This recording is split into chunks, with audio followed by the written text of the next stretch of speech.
I want to thank you one more time, the Minnesota Outdoor Heritage Alliance guys, the officers. They helped craft these questions you're about to hear. They're co-sponsors, so thank those gentlemen too.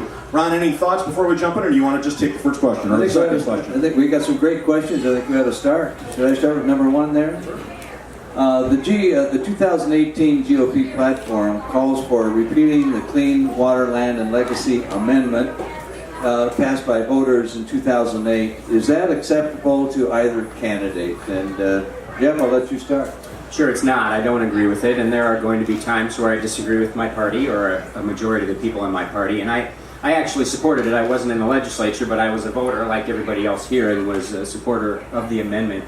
And so were 65% of Minnesotans. And to me, that says a lot. My concern, though, about the legacy amendment, just as I have a concern about the LCCMR and the money that comes through that, I want to make sure we are focusing that money on on-the-ground activities that actually clean up water or enhance the environment or enhance habitat or biodiversity. And sometimes I was actually on the LCMR before it was the LCCMR 15, 20 years ago, and my biggest frustration with that particular group was that we were so often spending money by sending it to state agencies or sending it to the U of M to do studies as opposed to actually on-the-ground action. So that's where my focus would be. I would certainly follow the recommendations of the Lassard-Sams group, but I will support moving forward with that. Anything to add there?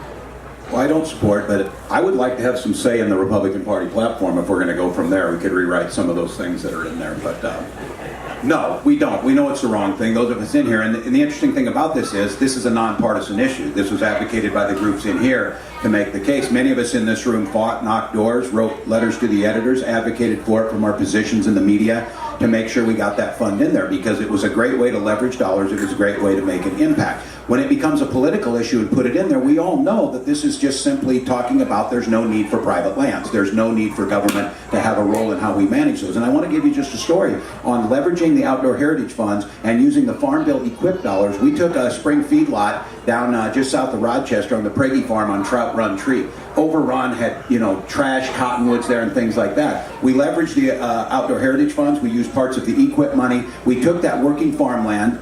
The farmer self-professed said, I'm a Republican, I don't know about this interference. We took that thing, cleaned that up, turned that thing into, had easement to get in there. Now it's one of America's, not just Minnesota, one of America's premier trout streams that people can walk into and use. 3 bed and breakfasts sprung up, 4 outfitters, and all kinds of economic activity in a small community. We got paid back from that heritage fund. We made a difference in the environment, and guess what? He's running more cattle on his private feedlot, making more money. That's win, win, win. And to have this in there as an amendment undermines all that capacity. So no, this is a bad idea. And again, we need to show leadership in this. Take that thing out of there and bring us back together to solve the problems.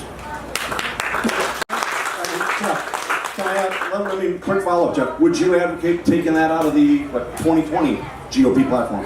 Yeah, I don't know if I would or not. Probably. I think everybody knows where I stand on it, so yes.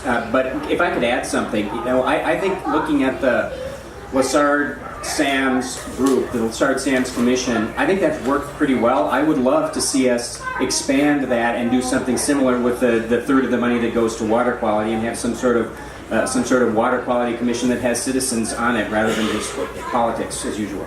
That question's coming up. Yeah.